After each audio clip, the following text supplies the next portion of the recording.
hujik khare nungai nge tar hujik ten jam hai khare khitang hal mấy cái xiềng cả mấy cái xiềng được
yang kita mấy cái xiềng thấy gì đâu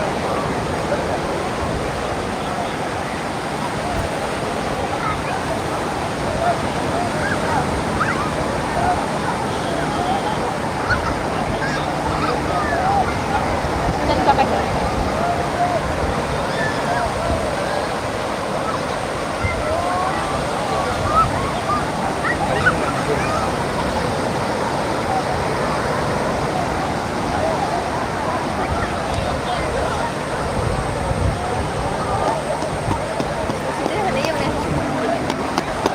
그렇으니까 잘해서 với lại cứ 엄마 못 보자 그래 엄마 못 보자 그래 랩 poshak em ta làm nữa rồi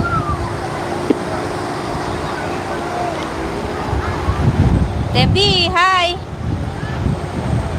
ako'y siga nung saga thokte ingmada enjoy na siga di lore nung sa na goa da dili dagi inga ga thokla siga la nung sa phangni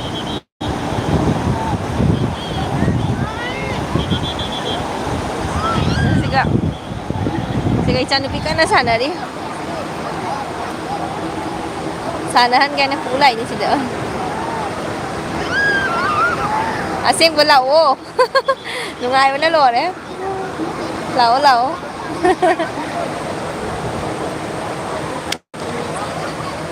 Nang school day hala ba?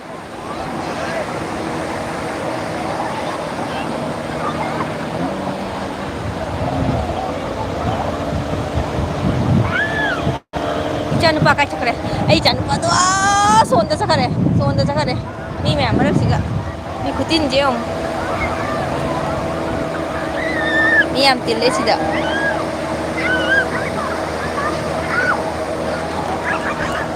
Udah apa mau itu? Pada satu tahu sih om.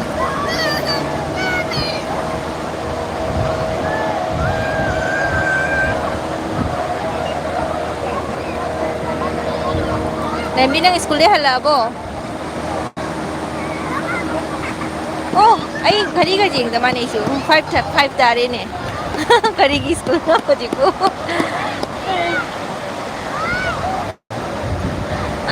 si language hana ba ni mana lagi se do la ko da hojik se la ko da sana ri ni se hojik ma si ta sana ga na lo re ai घड़ी का जिंग लाती को अदना ने cow थोकी ने school की time में मैंने ये को मंगा तारे मम जैसे कदी सारा मैं यूं सारी सारा तो पहला चुकी तो निकल जे उसे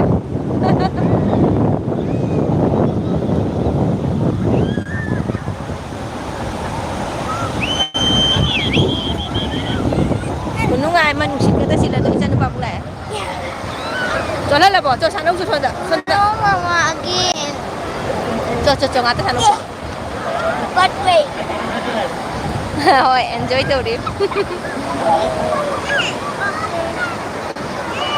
ꯄꯥꯏꯃꯤꯟꯅꯁꯤ ꯂꯥꯛꯑꯣ ꯑꯩꯁꯨ ꯄꯥꯏꯅꯤꯡꯉꯦ ꯑꯗꯣ ꯉꯁꯤꯗꯤ ꯄꯥꯏꯔꯔꯣꯏ ꯍꯌꯦꯡ ꯄꯥꯏꯔꯒꯦ ꯂꯩꯈꯤꯗꯣꯏꯗꯤ ꯑꯩꯈꯣꯏ ꯈ꯭ꯋꯥ ꯀꯨꯏꯅꯁꯤꯒ ꯉꯁꯤꯗꯤ ꯁꯨꯝ ꯕꯤꯁ ꯃꯄꯥꯟꯁꯦ ꯐꯝꯕ ꯄꯣꯊꯥꯕ ꯂꯥꯛꯏꯅꯦ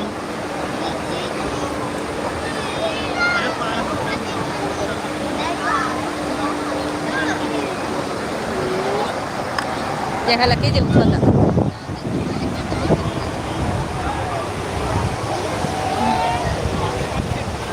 ꯃꯤ ꯃꯌꯥꯝ ꯑꯃ ꯐꯝꯃꯤ ꯁꯣꯟꯗ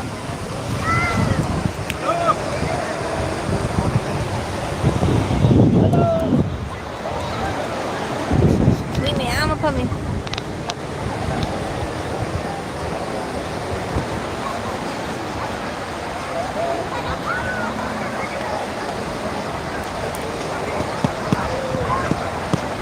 ꯑꯗꯣ ꯑꯩꯒꯤ ꯍꯤꯔꯣꯒ ꯁꯤꯗ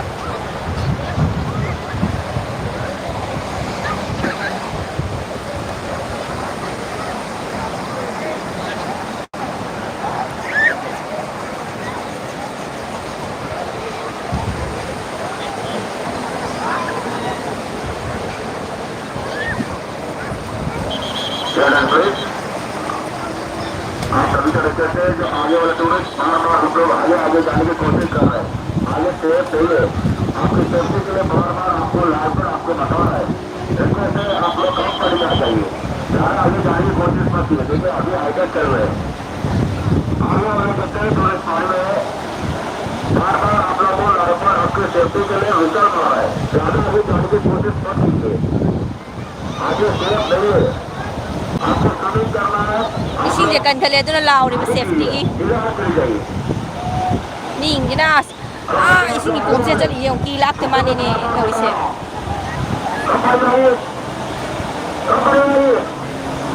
ꯑꯩ ꯏꯆꯥꯅꯨꯄꯥ ꯀꯥꯏ ꯆꯠꯂꯦ ꯂꯩꯔꯅꯤ ꯏꯆꯥꯅꯨꯄꯥ ꯁꯔꯕꯨ ꯁꯔꯕꯨ ꯍꯣꯏ ꯑꯩ ꯂꯧꯔꯨꯒꯦ ꯑꯝꯇ ꯃꯄꯥ ꯑꯝꯇ ꯊꯤꯟꯕꯤꯔꯝꯃꯨꯕ ꯑꯝꯇ ꯌꯦꯡꯉꯝꯃꯨ ꯑꯩ ꯆꯄꯜꯗꯤ ꯁꯤ ꯌꯦꯡꯉꯝꯃꯨ ꯃꯄꯥ ꯁꯤ ꯌꯦꯡꯉꯝꯃꯨ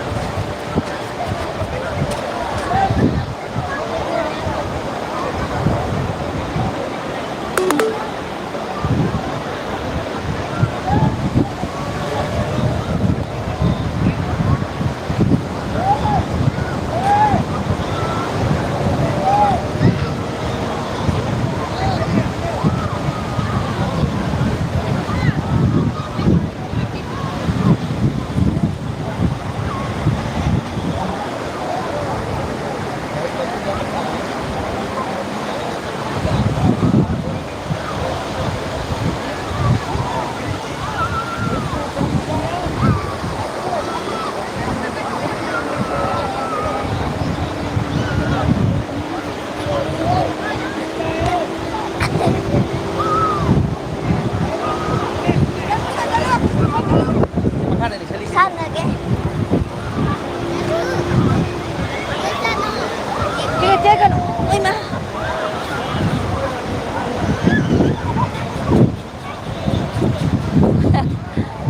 ꯂꯝꯕꯤ ꯅꯪ ꯂꯩꯔꯤꯕꯣ ꯀꯅꯥ ꯀꯅꯥ ꯂꯩꯒꯦ ꯃꯤ ꯇꯔꯦꯠ ꯈꯛꯇꯤ ꯂꯩ ꯃꯦꯁꯦꯖ ꯇꯧꯔ ꯈꯪꯍꯜꯂꯣ ꯀꯅꯥ ꯀꯅꯥ ꯂꯩꯕ ꯑꯩꯗꯤ ꯈꯪꯗꯦ ꯀꯅꯥ ꯀꯅꯥꯅꯣ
ꯃꯅꯨꯡꯁꯤꯗ ꯌꯦꯡꯉꯨ ꯏꯆꯥ ꯅꯨꯄꯤꯁꯤꯅ ꯑꯗꯨ ꯃꯆꯥ ꯁꯥꯟꯅꯍꯜꯂꯣ ꯑꯝꯇꯪ ꯌꯦꯡꯉ ꯇꯧꯒꯦ ꯑꯗꯨ ꯌꯣ ꯂꯧꯔꯨꯒꯦ ꯃꯆꯥ ꯇꯧꯔꯨꯅꯨ ꯑꯗꯣ ꯑꯩ ꯏꯆꯥ ꯅꯨꯄꯤꯁꯤꯅ ꯇꯧ ꯌꯦꯡꯉꯨꯅꯦ ꯃꯄꯥꯗꯨ Castle ông khắc xa này.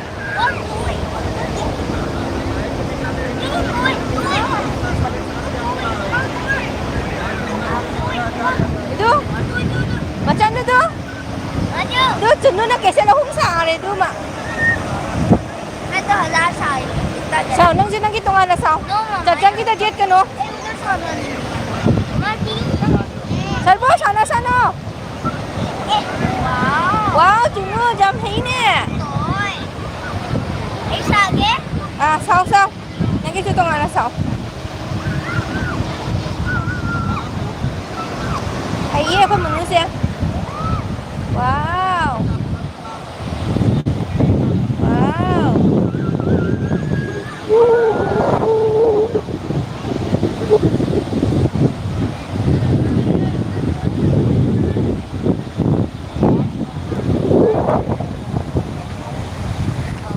Oh, đó là bố. Like TV na ba bilik na to ini sih. Pining bang bicara ni. Hi.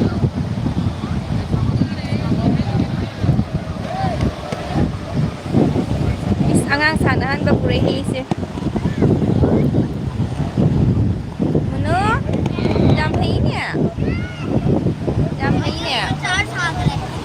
Sao sao?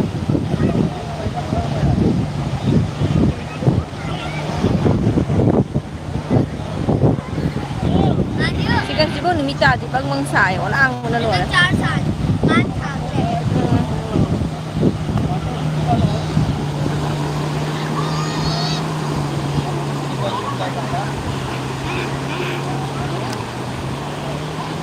Mui phadana paisa talam gani bo se minute ka kang di bo.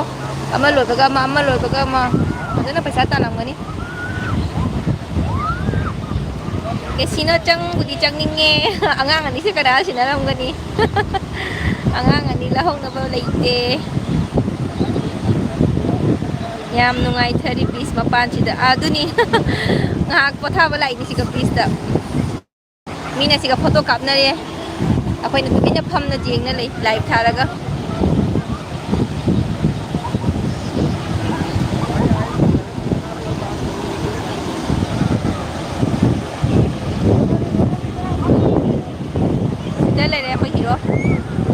Masih dapat Bapak ada sini ramai. Ôi mai xì. Ako ay chala di ako ni chala. Chala di chala. Ma tôi giao từ đi chala rồi. Ai suma giao từ đi chala rồi. Guys, kita castle बना के देखो. Nungai bro. Cunu. Sano. Happening. Kara yam nahi thawai. Nahi thara ke 31st ka 1 तारीख ka da. Hojikti just pham bagi boring tu bado do khara phaga dai lai ni. Lai gi dori se khara kuina. Yuna. Tam na enjoy torak ke amuk ta yam tok ko phatte ba du gi ni. As nungai ang ni du. Thau je. Tap na meeting khale. Kui ri khoi phamai che. Wan hour muk phare khoi phamai sin sa ba matam dei phamai ni. Hojikta ni live thari sina. Mapa se Canada yengi do. Numita jengi ba numita.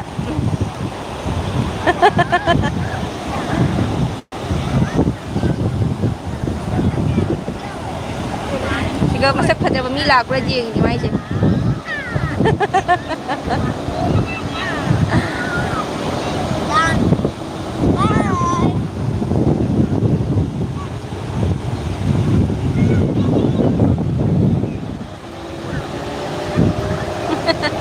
करीं जंग से आगे रहा हाँ जी नहीं नहीं आज नहीं करवाना नहीं कल कराएंगे आज मन नहीं है मेरा कल हमारे शक्कर वालों की मेरा नाम सरोज। ओ क्या नाम है सरोज कितने बजे आते हो हम लोग इधर 8:30 बजे ही 8:30 बजे में मॉर्निंग से अच्छा आ जाऊंगी करा दूंगी आपसे आप कभी भी आ जाओ मैं इधर हूँ। हाँ जी बिल्कुल okay ji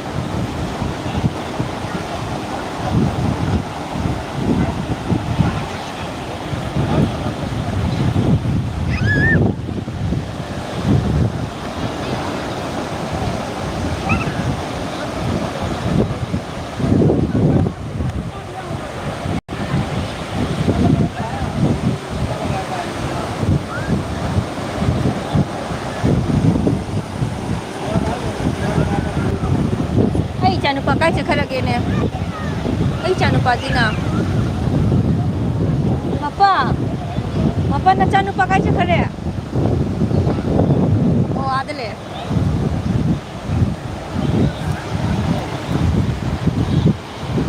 ado chakhi jongni angang se ado chakhare du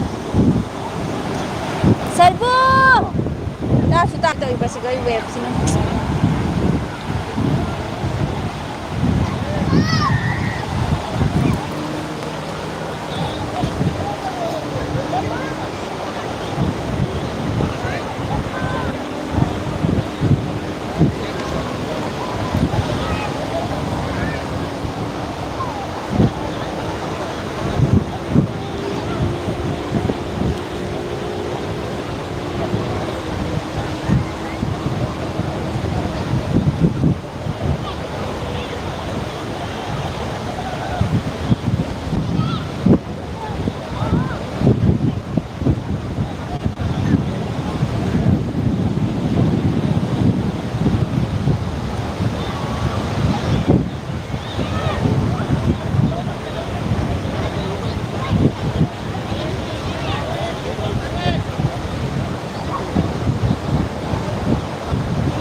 Goa nattaba dei mafamda oina naiba yadra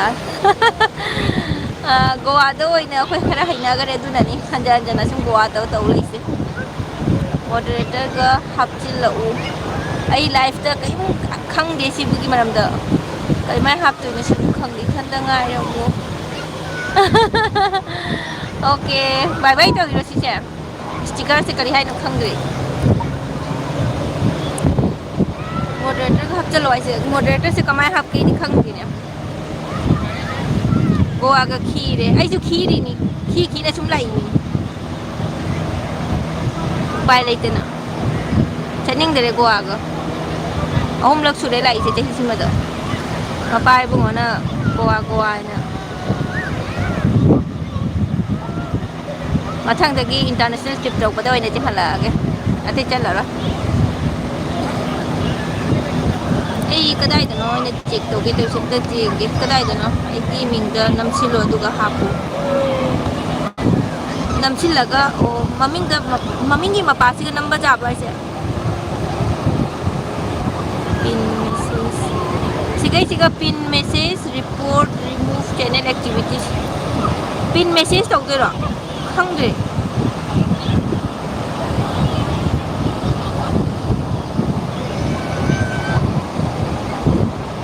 chumroin to isu salo juga live ka chi changja dam ne khangde live ki niyom kamai to bai se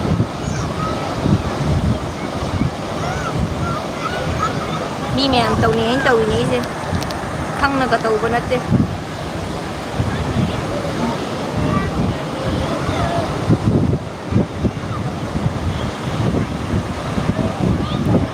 pin natte add moderator na yaw bro add moderator yaw bro kadai da liking asidi phadana YouTube ta changa search to da ja re live video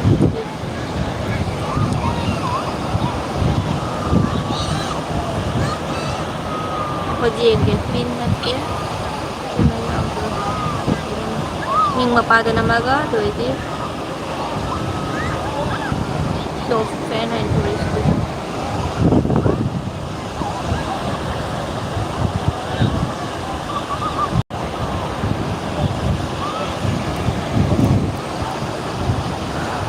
khangde bo kamai to wen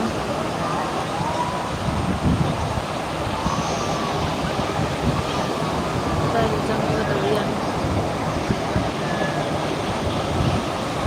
dadai phajana ne roma jengaga tamge hujikse jaadre kamai tawdero khangdre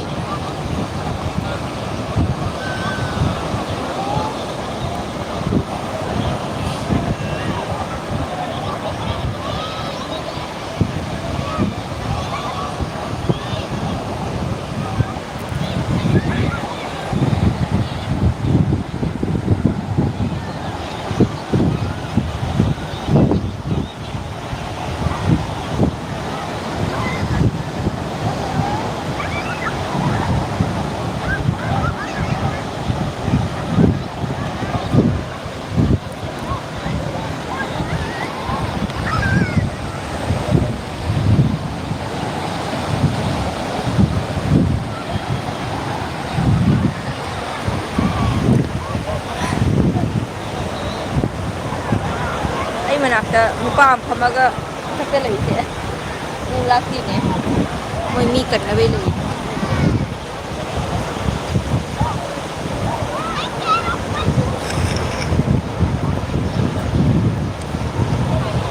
tuh ada boat maka tuh boat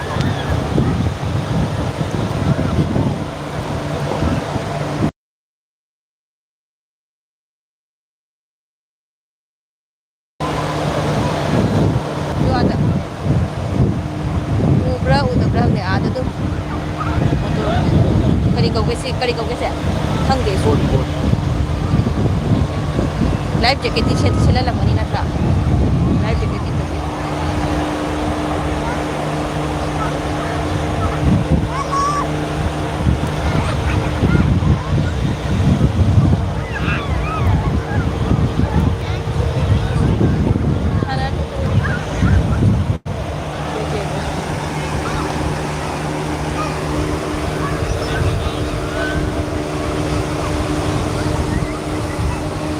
ako yung malaki kami manupa si Ubra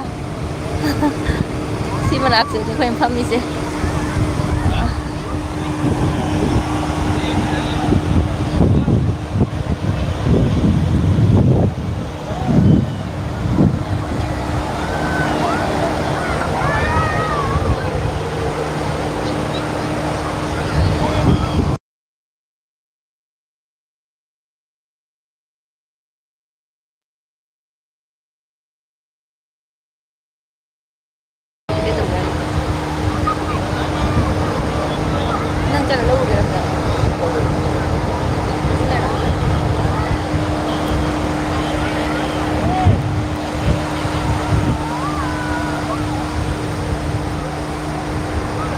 ay dyan pa siya aja ore mem tuh sana ada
sasama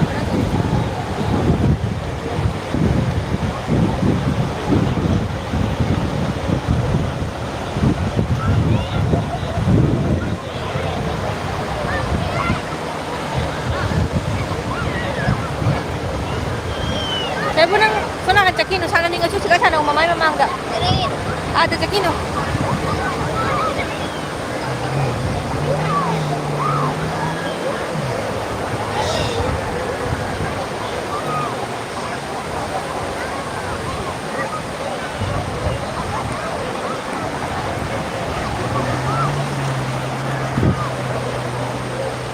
Kaya lungai din naglang asay tingit ka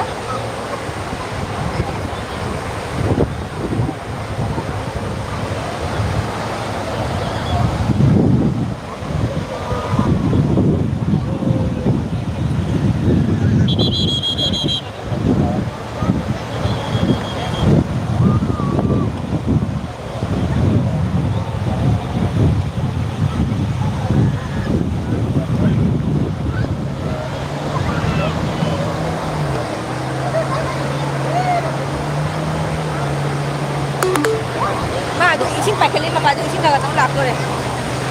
Oh, celah sih dah, ising laku deh.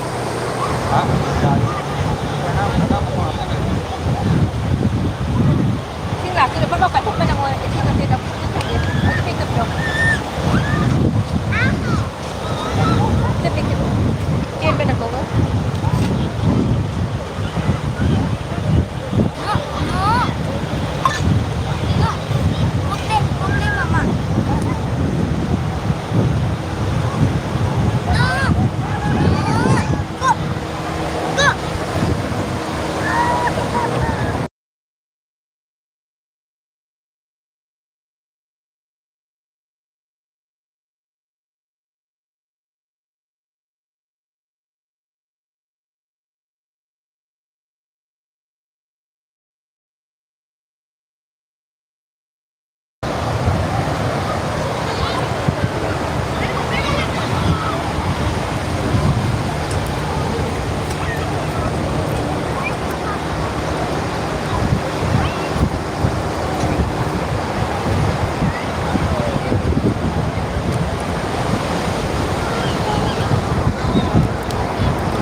mamaangin si Kim ni camera na video lo no.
Kakalak dire, salbo niyan doon yung, doon yung.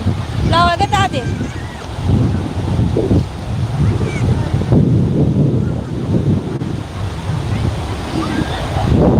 Ano? Ay ni. Ano? Ano lang, ada sana sila, ada. Sila kalo. Sila kalo, hala. Ada sila mo no. Ha, let's go. Let's go there. Come on. Come on.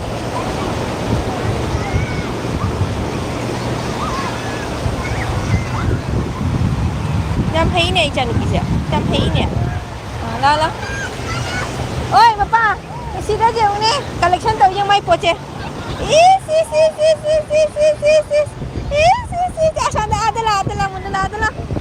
Ada lah. Hai bay nupi ni masih ngang sih. Nupi ni nè, jangan nupi di kian tabi ni nè. Salah. Dah, dah ngang betawa benai. Dah. Sana.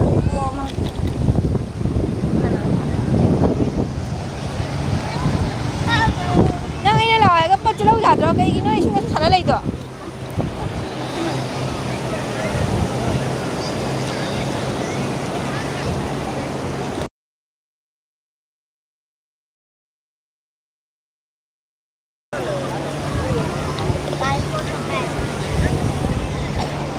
Nang susah no, mas susah nasa no.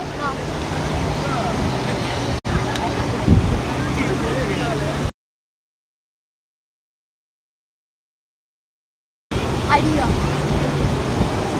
I am called Max.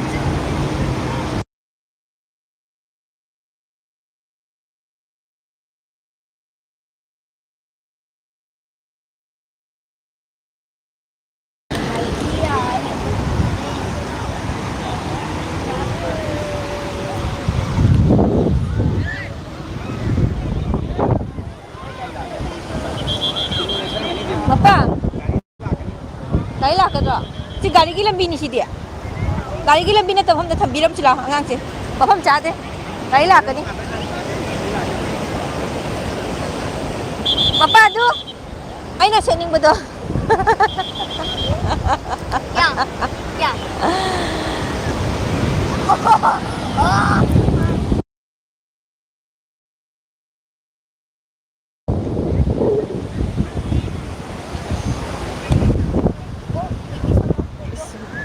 Ngay đi mà không sale gì. Sáng anh sợ xả vào cái rồi đi.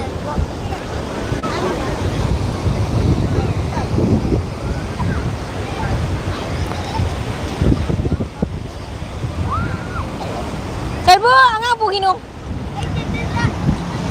Ay, buhalay. Sige lang. Angang siya lang.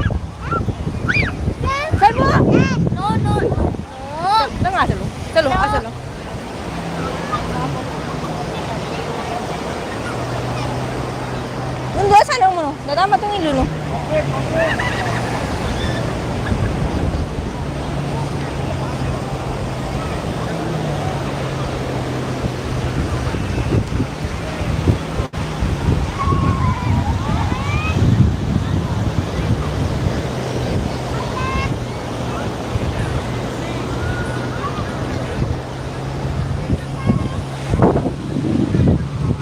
Isin ka rin por ahí no. That's what.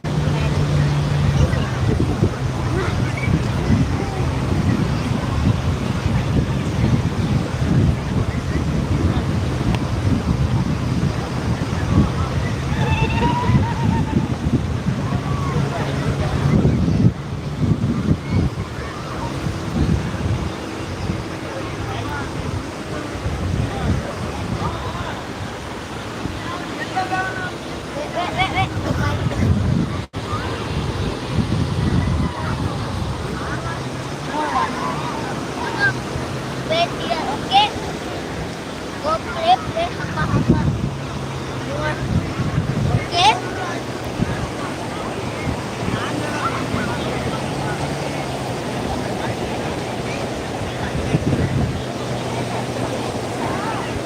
Ano? Mamay sana.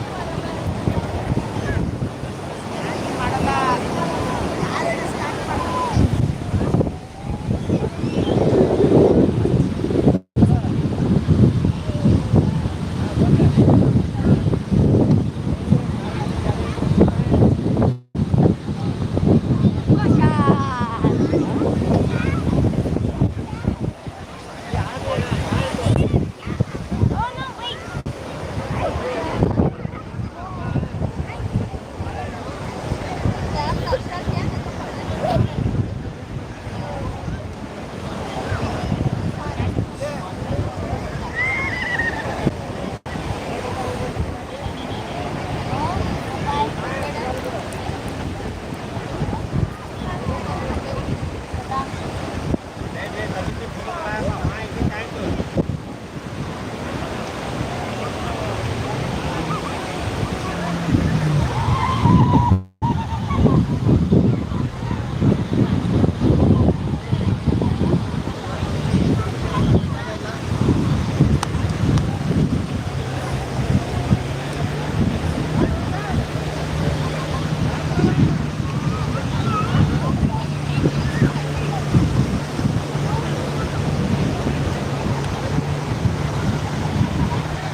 Now, guys, are you ready?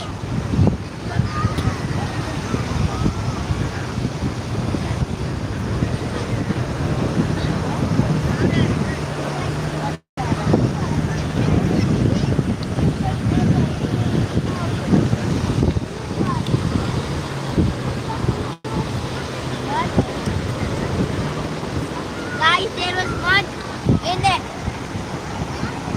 0 out of 10.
Mama, second door. Water? Mana water?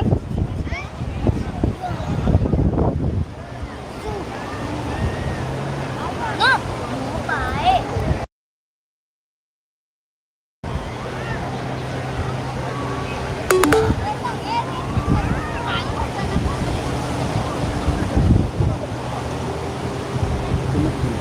Adagi mati mana oke.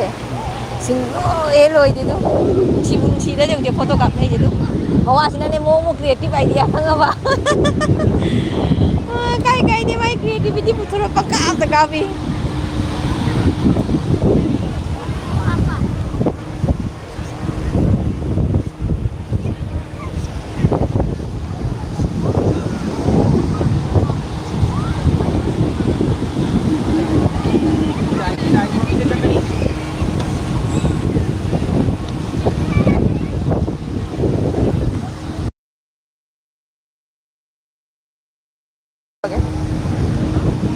Ay, chan pa sondo kung tsaka rin.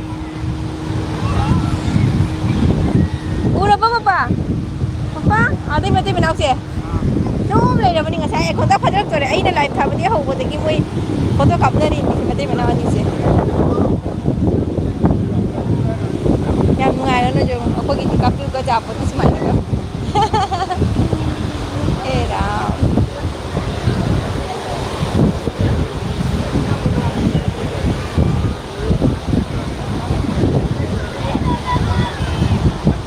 Ni mo isuji ko siya. Ay, dyan pa. So, nagkana sana rin.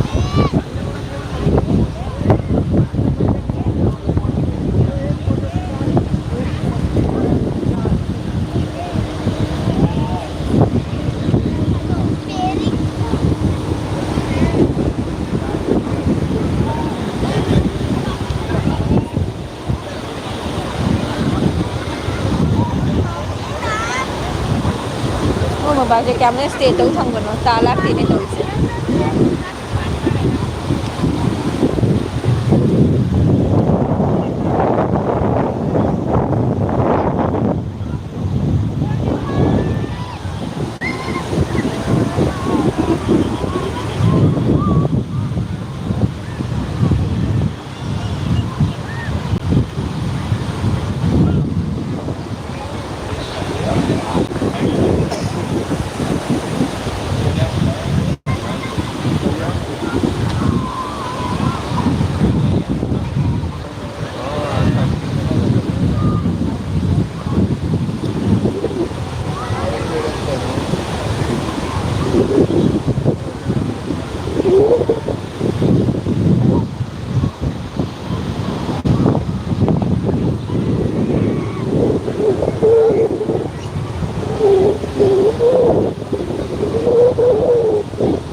ꯁꯥꯕ ꯍꯧꯔꯛꯄꯗꯩꯅꯤꯀꯣ ꯑꯅꯤꯁꯦ ꯉꯁꯥꯏꯗꯒꯤꯅꯤꯀꯣ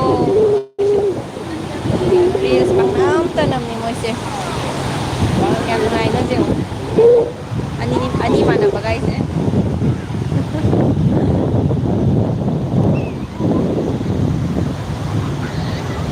ꯃꯝꯁꯤꯜꯂꯛꯇꯣꯔꯦ ꯈꯔ ꯈꯔ ꯉꯥꯏꯍꯥꯛꯇꯪ ꯉꯥꯏꯔꯦ ꯑꯉꯥꯡ ꯑꯅꯤ ꯁꯥꯟꯅꯔꯤ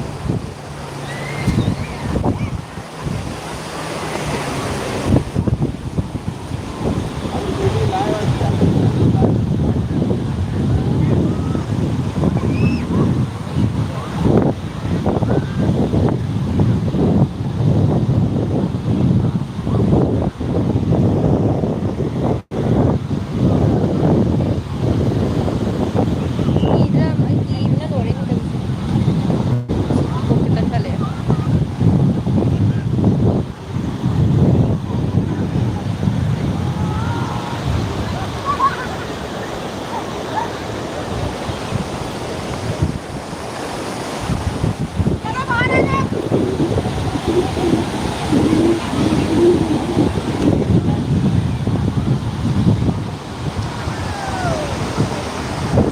ꯁꯣꯝꯗꯩ ꯇꯧꯊꯈꯤꯗꯣꯔꯦ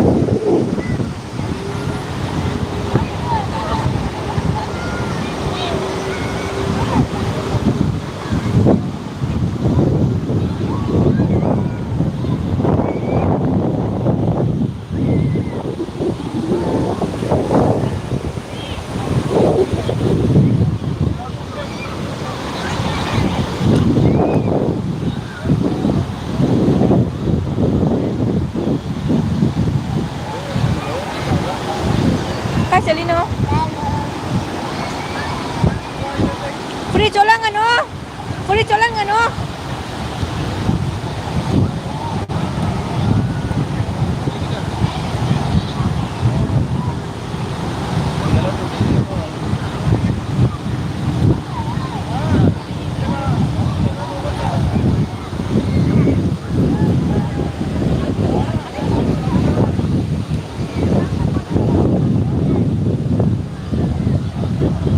ꯑꯥꯗ ꯇꯧꯈ꯭ꯔꯦꯗꯣ ꯑꯅꯤꯗꯣ ꯇꯧꯈ꯭ꯔꯦ ꯑꯗꯨꯝ ꯚꯤꯗꯤꯑꯣ ꯂꯧꯕ ꯂꯩꯇꯦꯅꯦ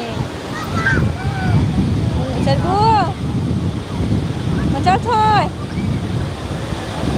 ꯁꯤ ꯃꯈꯣꯛꯁꯦ ꯀꯔꯤꯝ ꯇꯥꯗꯦ ꯇꯧꯔꯤꯁꯦ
ꯑꯗꯨꯅ ꯅꯨꯄꯤꯁꯦ ꯒꯣꯟꯇꯥ ꯍꯩꯂꯦ ꯃꯥ ꯁꯥꯟꯅꯔꯤꯁꯦ ꯋꯥꯗꯦ ꯒꯣꯟꯇꯥ ꯐꯥꯕꯒ ꯑꯩꯁꯨ ꯂꯥꯏꯐꯁꯦ ꯊꯤꯡꯖꯤꯟꯗ꯭ꯔꯣꯕꯅꯤ ꯉꯥꯛꯇꯪ ꯁꯥꯟꯇꯤꯗ ꯐꯝꯒꯦ ꯋꯥꯏꯑꯦ ꯂꯥꯏꯐ ꯇꯧꯕꯁꯤꯁꯨ ꯅꯠꯇ꯭ꯔꯄꯥ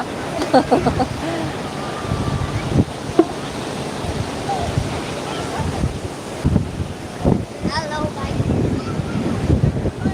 ꯃꯨꯅꯨ ꯃꯨꯅꯨ ꯅꯪꯕꯨ ꯋꯥꯗ꯭ꯔꯤꯕꯣ ꯌꯨꯝ ꯆꯠꯂꯁꯤꯔꯣ ꯌꯨꯝ ꯆꯠꯂꯁꯤ Hey, ꯌꯨꯝ ꯆꯠꯂꯁꯤ ꯃꯨꯅꯨ hey, ꯆꯠꯂꯁꯤ hey. ꯀꯔꯤꯒꯤ Sen. ꯑꯥ ꯁꯦꯟ ꯁꯥꯟꯅꯒꯦ ꯍꯥꯏꯔꯣ ꯁꯦꯟ ꯁꯥꯟꯅꯒꯦ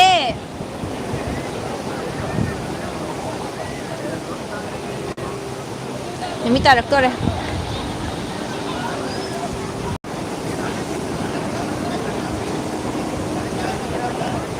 ꯑꯩ ꯌꯥꯝ ꯐꯩꯅꯦ ꯑꯩꯈꯣꯏ ꯇꯤꯝꯁꯦ ꯏꯃꯩ ꯌꯥꯝ ꯐꯩꯅꯦ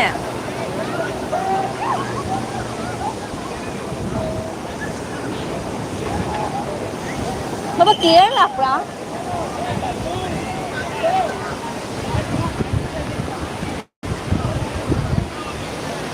only 3 minutes to go only 3 minutes to go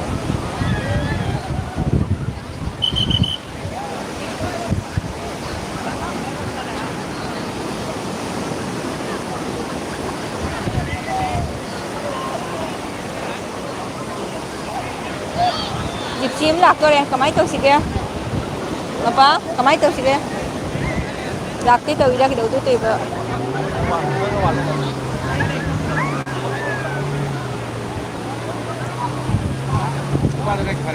ꯑꯥꯗ ꯁꯥꯟꯅꯔꯦ ꯆꯠꯆꯔꯛꯄꯅ ꯐꯔꯦꯗ ꯑꯁꯤꯗ ꯃꯥ ꯁꯥꯟꯅꯔꯒ ꯑꯩ ꯂꯥꯛꯆꯔꯤꯅꯤ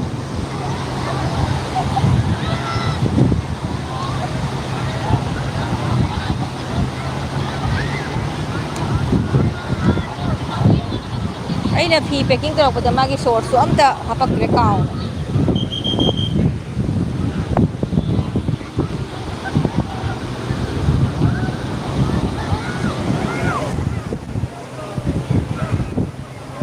ꯄꯦꯟꯗꯦ ꯑꯩꯈꯣꯏ ꯅꯨꯄꯤꯁꯦ ꯁꯥꯟꯅꯕ ꯒꯥꯔꯤ ꯂꯥꯛꯑꯦ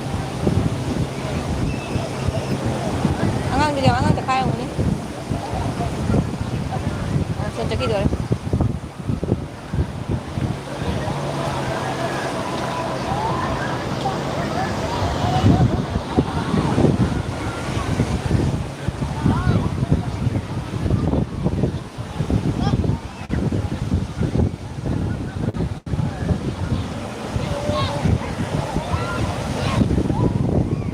ꯐꯥꯕꯒ ꯕꯥꯏ ꯕꯥꯏ ꯇꯧꯔꯒꯦ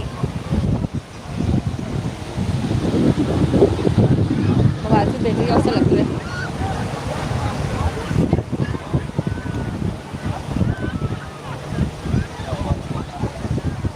ꯄꯦꯟꯅꯕ ꯁꯥꯟꯅꯔꯣ ꯅꯨꯅꯨ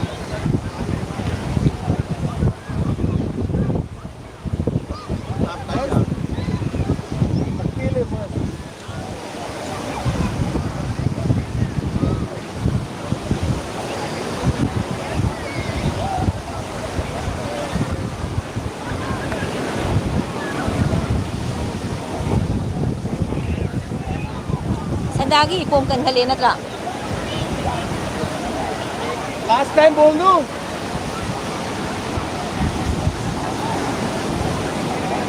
ओए हाँ भाई यहाँ पे टेबल पे बोल रहा है बोलो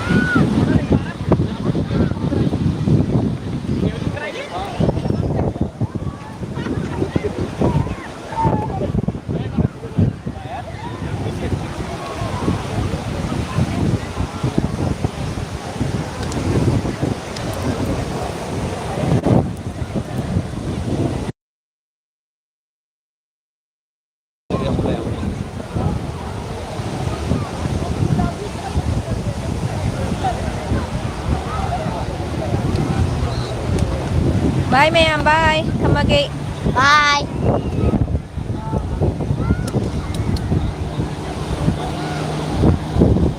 Chị hiểu rồi mà. Bye bye.